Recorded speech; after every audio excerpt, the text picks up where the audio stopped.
Good evening, everyone. I'm Laura Ingraham. This is the Ingraham Angle from Washington tonight. As always, thanks for spending some time with us. 12 days to go. Can you believe it? Well, the race is still historically very tight, but two new and very big polls now show Trump leading nationally. The Wall Street Journal has him up by 2 points, 47 to 45, and a new CNBC poll also has him up by 2. Both are within the margin of error. But to capitalize on what they believe is a building wave, Trump is everywhere, hitting Nevada and Arizona today. When we win on November 5th, the migrant invasion ends and the restoration of our country begins. We're going to restore our country. And there's a new report of infighting among Kamala's staff after numerous underwhelming performances. And of course, it gets even worse for her. Kamala's CNN town hall was so bad, even the Washington Post panned it. Tonight, she's in Georgia, dragging out old Bruce Springsteen and Barack Obama to beg for votes. Which brings me to Kamala's just a riot. That's the focus of tonight's angle. More than 25 million Americans have already voted, and we knew that if things started to look kind of positive for Trump, the Harris hit squad would need an October surprise. But we didn't think it would be October 1943. Well, I guess Democrats' fear-mongering about abortion wasn't quite getting it done for them, so they dropped the F-bomb. Yeah, their closing argument is that the man with Jewish grandchildren, a Jewish daughter, who is a stalwart friend of Israel, is a closet fascist who invokes Hitler.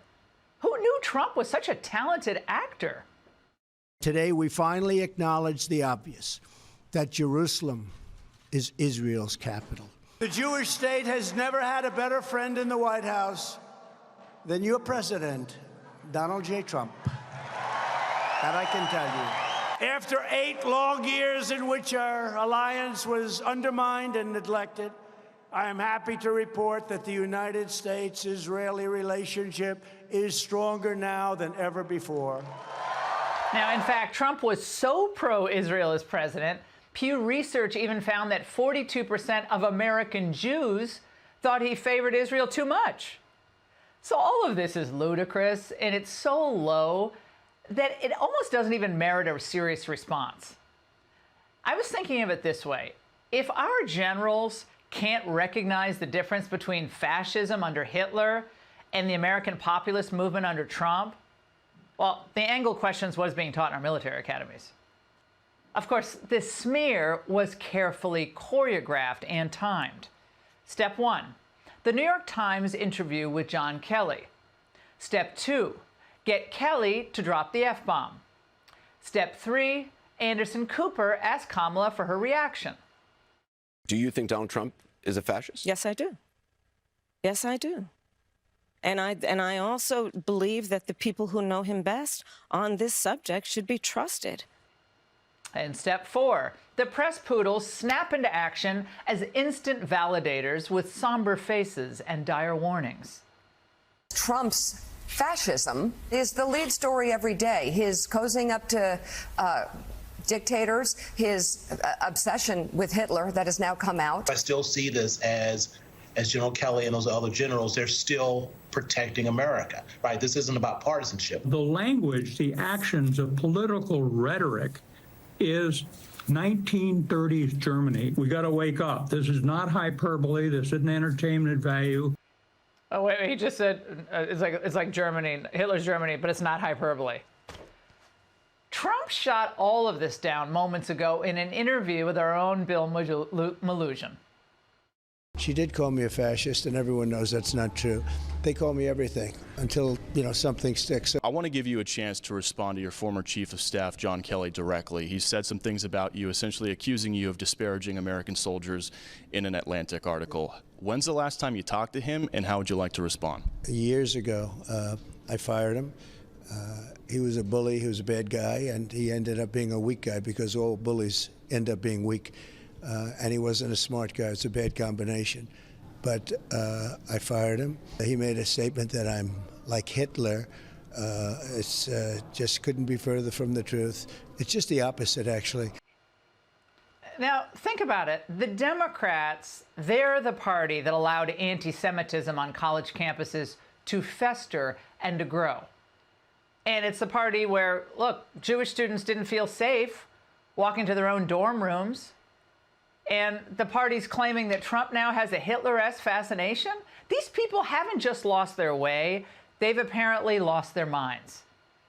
And while it is tempting to just kind of laugh in their faces, given the sheer absurdity and the venality of all this, there may be something deeper and more sinister to what they're spewing. Now, while we know that most people will tune out these hideous smears, some will believe them. There are whack jobs out there with hero complexes who will listen and believe it is their duty to stop Trump by any means necessary.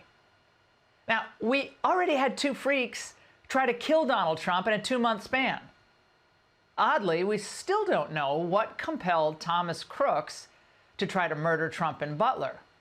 And we still don't really know why Ryan Routh, flew across the country to set up his assassination perch in those bushes. But it is not illogical, in the absence of any countervailing facts, to assume that they believe that, what they were hearing, what they were seeing, and what they were reading about the 45th president. And it is not illogical to believe that they decided to take action. Now, in the Democrats' desperate desire to hold on to power, they risk setting off a chain of events that could end tragically for this country. But they simply do not care.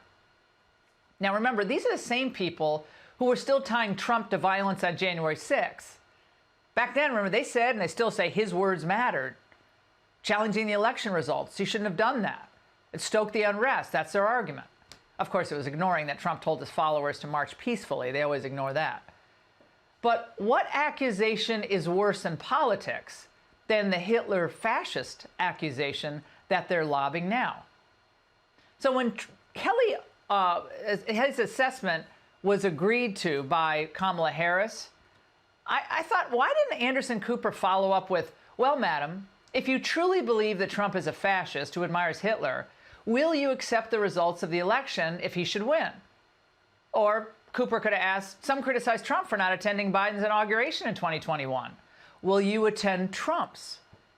And madam, wouldn't it be every patriot's duty to try to stop Donald Trump if he really is a fascist? But CNN wouldn't ask any of those very logical questions because they don't really believe any of the things that they're saying. None of it. The truth is, they're all out of ideas. They're losing and they're flailing. Between Obama and Biden, they've been in charge, a total of 12 years? And they had a chance to fix Washington, to make life better for the working class, for minorities, for legal immigrants, but they didn't do any of that. And after all their time, all their media, all their celebrity, their Wall Street support, they decide to close out this election with fascism? A party confident about its platform, really confident about its nominee, should be able to proudly defend their record. But Democrats cannot. Rather than answer the concerns of the working people, focus on America's needs, they stayed on their twisted course, importing millions of migrants into our communities, spending billions in giveaways to special interests, crushing regulations on oil and gas, continuing massive trade deficits, the endless war in Ukraine, and pushing their trans agenda. And it has all been a colossal disaster for families, young people, and especially working class Americans. That's why so many say they're now voting for Trump. Trump's a businessman. A lot of black men want to be entrepreneurs. They can relate to Trump in the way they want to make money, they want to have a business, and Trump is really supporting business owners and just the everyday American. I don't see Kamala doing that. No wars. The economy was absolutely incredible. Everybody's making money. He wasn't a dictator then. Why should you be a dictator now? I think Trump is going to win. I just can't imagine anyone voting for Kamala. It's the truth. I can't. Well, the fact is, the smartest people from the old D.C. establishment cannot answer Trump on any of this. And they're really not interested in convincing anyone either. They want you to pipe down, be happy with whatever crumbs they decide to send you, and do as you're told. But understand this, when they denigrate and defame Trump, their words are really directed at the tens of millions of voters who support him, people just like you. Trump's just the current stand-in for the American people.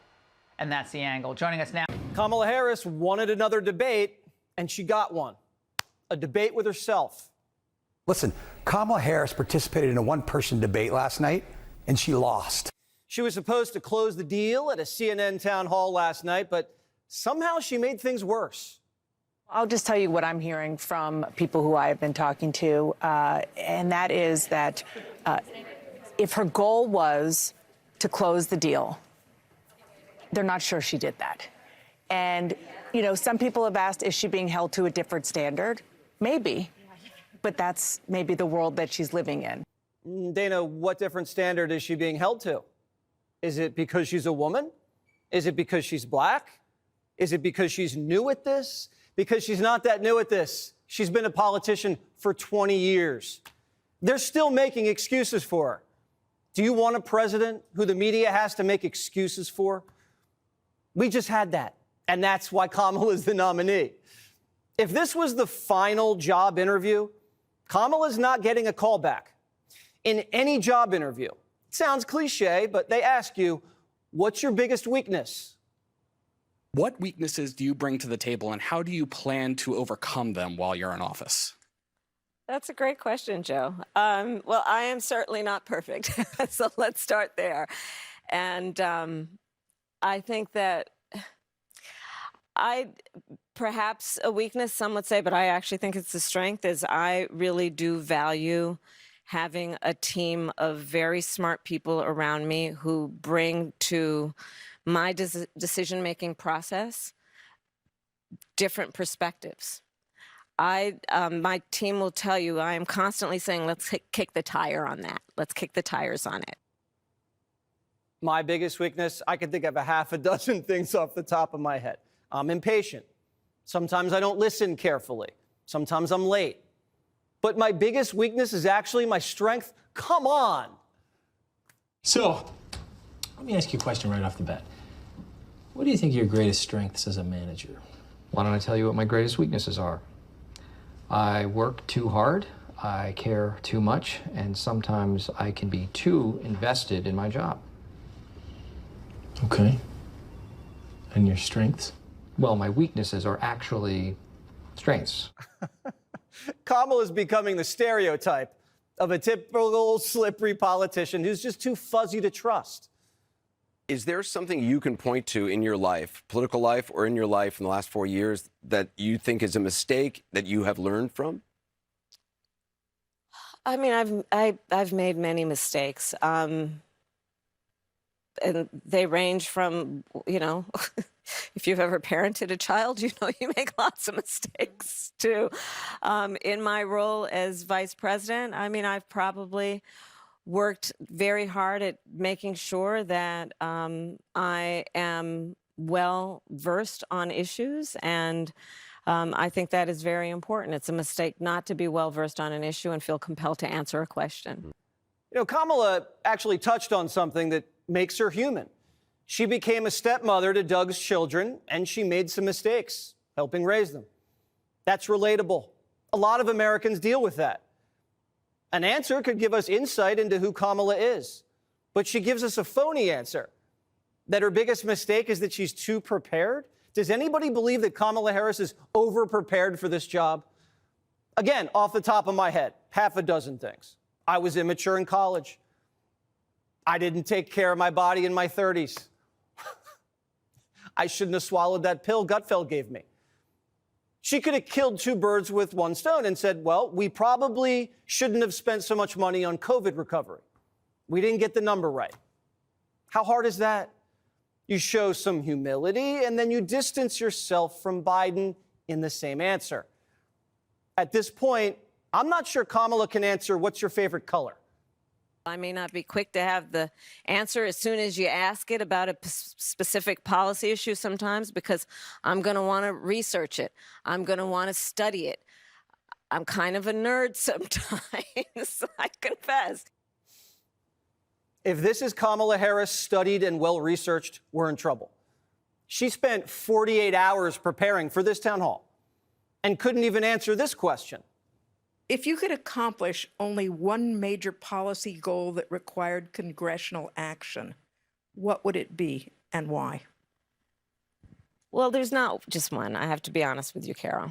There's a lot of work that needs to happen, but I think that maybe part of this point that how I think about it is we've got to get past this era of politics and partisan politics, slowing down what we need to do in terms of progress in our country. She couldn't name a single thing she'd do on day one. How is this race even close? I'm surprised she didn't say, I'll tell you what I won't do on day one, be a dictator. Trump said, day one, drill, baby, drill, and close the border. Kamala said on day one, I'm going to get past the era of partisan politics, slowing down what we need to do in terms of progress in our country. That's memorable. Oh, yeah, that is so memorable. I'm sure everyone's talking about Kamala's day one agenda. This is when Anderson Cooper started getting annoyed. Is a border wall stupid? Well, let's talk about Donald Trump and that border wall. So remember, Donald Trump said Mexico would pay for it? Come on, they didn't. But you're agreeing to a bill on. that would earmark $650 million to continue building that wall. I pledge that I am going to bring forward that bipartisan bill to further strengthen and secure our border. We need a president who is grounded in common sense and practical outcomes. Like, let's just fix this thing. Let's just fix it. Why is there any ideological perspective on this? Let's just fix the problem. To fix the problem, you're doing this compromise bill. It does call for $650 million that was earmarked under Trump to actually still go to build the wall. I am not afraid of good ideas where they occur. So you don't think it's stupid anymore? I think what he did and how he did it did not make much sense because he actually didn't do much of anything. I just talked about that wall, right? We just talked about it. He didn't actually do much of anything. But you do want to build some wall. I want to strengthen our border. Kamala is campaigning on fixing the problems she created, promising to build a wall that she tore down and called stupid, but now thinks is a good idea. And she's asking the voters to give her the power to do the things that she already has the power to do, but hasn't done. You've been in the White House for 4 years. You were vice president, not the president. But why wasn't any of that done for the last 4 years? Well, there was a lot that was done, but there's more to do, Anderson. And I'm pointing out things that need to be done, that haven't been done, but need to be done. Okay, they haven't been done because she hasn't done them. She's done nothing except reverse the progress Trump made. We keep waiting for Kamala to have this big breakout moment that justifies her coronation. There has to be some reason the Democrats anointed this woman. And it's 12 days until the election. And they're all asking her the same exact questions and expecting a better answer. How can we differentiate your policy and your beliefs from that of Biden's? That's a great question, and thank you. Well, first of all, my administration will not be a continuation of the Biden administration. I bring to this role my own ideas and my own experience.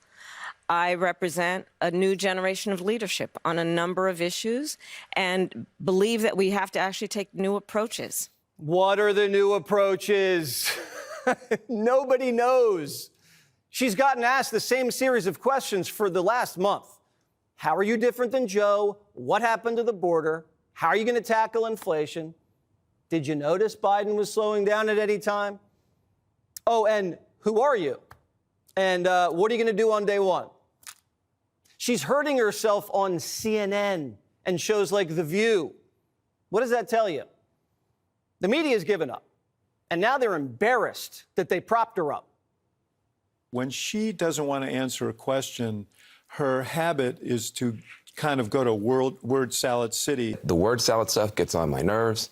I think that some of the evasions are not necessary. She focused a lot more on Donald Trump, I think it's fair to say, than she did on many specifics in terms of what she would do as president. She's like a true double threat. You know, she's terrible on her feet when she gets unexpected questions. And simultaneously, she can't even answer the expected questions.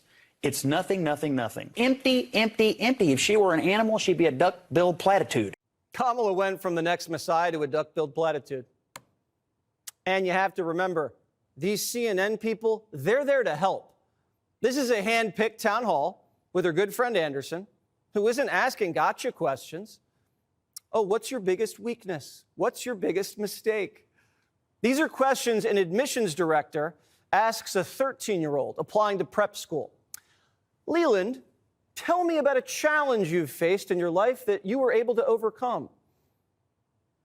Could you see Anderson Cooper asking Trump the questions he's asking Kamala? She is being held to a different standard, and she's not even up to it.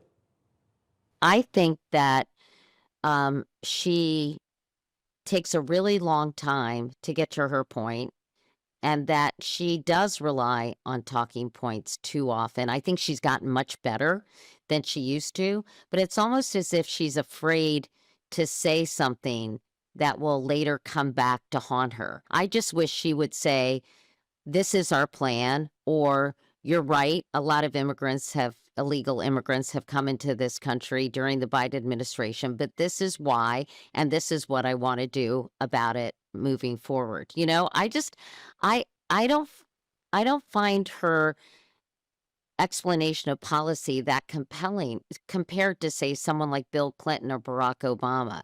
Kamala's not Bill Clinton or Barack Obama. Tell me something I don't know, Katie.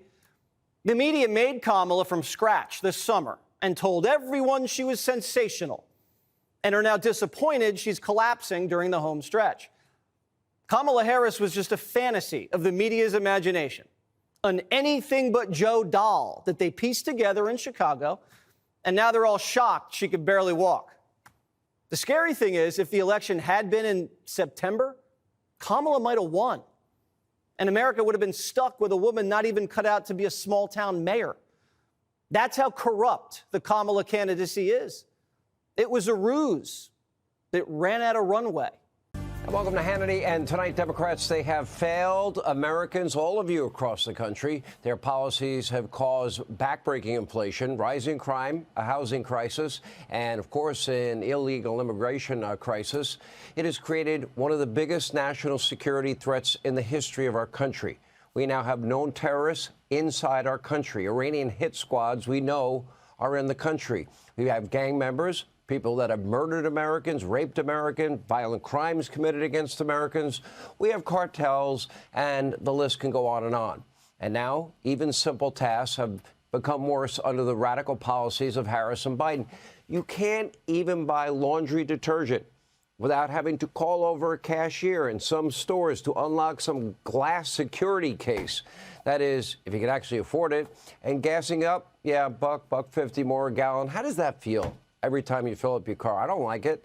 Now, no matter how hard you work, the American dream is now getting out of reach for so many people. 2/3 of Americans saying they're gulping water. Washington Post even suggesting that Americans now need to give up on the American dream of a house with a backyard. Settle for a townhouse. Really? We should settle?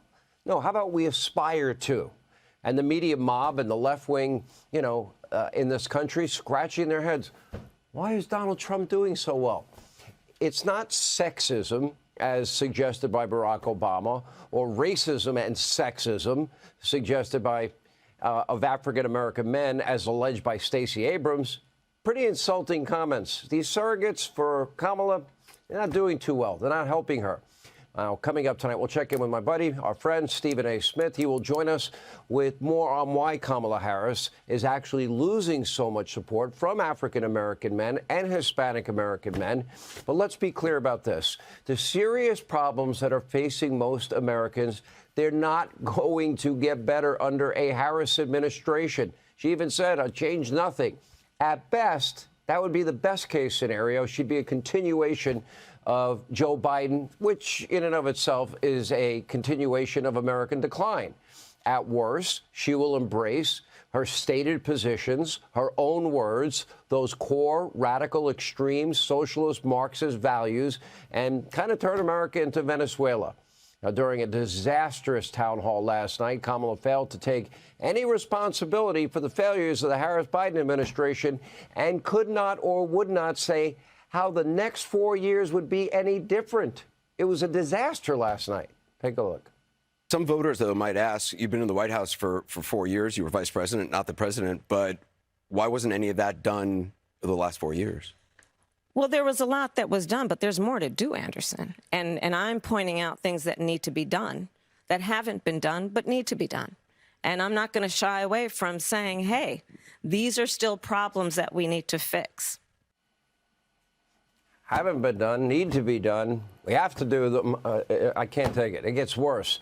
Apparently, your border czar, Kamala Harris, was just not prepared for a question about illegal immigration or her hypocrisy on the border wall. She once called that Donald Trump medieval vanity project. How is it even possible? She didn't have an answer for this. Take a look. Under Donald Trump, you criticized the wall more than 50 times. You called it stupid, useless, and a medieval vanity project. Is a border wall stupid? Well, let's talk about Donald Trump and that border wall. So remember, Donald Trump said Mexico would pay for it? Come on, they didn't. But you're agreeing to a bill that would earmark $650 million to continue building that wall. I pledge that I am going to bring forward that bipartisan bill to further strengthen and secure our border. Yes, I am. To fix the problem, you're doing this compromise bill. It does call for $650 million that was earmarked under Trump to actually still go to build the wall. I am not afraid of good ideas where they occur. So you don't think it's stupid anymore? I think what he did and how he did it did not make much sense because he actually didn't do much of anything. I just talked about that wall, right? We just talked about it. He didn't actually do much of anything. But you do want to build some wall. I want to strengthen our border. Oh, my gosh, just to get a simple answer. Tonight, Kamala Harris is getting mocked and ridiculed for that performance, especially when she declared her only weakness was that she cares too much and she works too hard and surrounds herself with good people and everything. Take a look. What weaknesses do you bring to the table, and how do you plan to overcome them while you're in office? That's a great question, Joe. Well, I am certainly not perfect, so let's start there. And I think that perhaps a weakness, some would say, but I actually think it's a strength, is I really do value having a team of very smart people around me who bring to my decision-making process different perspectives. And that is why I engage and bring folks around. So I may not be quick to have the answer as soon as you ask it about a specific policy issue sometimes, because I'm going to want to research it. I'm going to want to study it. I'm kind of a nerd sometimes, I confess. And some might call that a weakness. The giggling, the non-answer. You know, the passage of time is about time passing. Our communities are about people in the community that like the community because they live together in the community as a community. Democrats cannot be happy tonight. One political analyst of fake news CNN said Kamala participated in a one-person debate and she lost. David Axelrod called her performance I wish I'd thought of it, a word salad city. And frustration and despair at fake news CNN was palpable. You know, if you lost CNN, you've lost. Take a look. The things that would concern me is when she doesn't want to answer a question, her habit is to kind of go to word salad city. And she did that on a couple of answers. One was on Israel. Anderson asked a direct question, would you be stronger on Israel than Trump? And there was a 7-minute answer, but none of it related to the question he was asking. If her goal was to close the deal, they're not sure she did that. I think that the word salad stuff gets on my nerves. I think that some of the evasions are not necessary. She focused a lot more on Donald Trump, I think it's fair to say, than she did on many specifics in terms of what she would do. Kamala Harris participated in a one-person debate last night, and she lost. The word salad, the giggling, the non-answers, the Donald Trump is Hitler and he's a fascist. I mean, it's just unbelievable we're at this point. Even Donald Trump, he couldn't believe how bad Kamala's answers were. Take a look at this. She said during that town hall she believes they've handled the border correctly. CNN pressed her on it. Would you have done anything different? Do you regret anything? And she said, quote, I think we did the right thing. Wait a minute, that she's handled it correctly? Correct.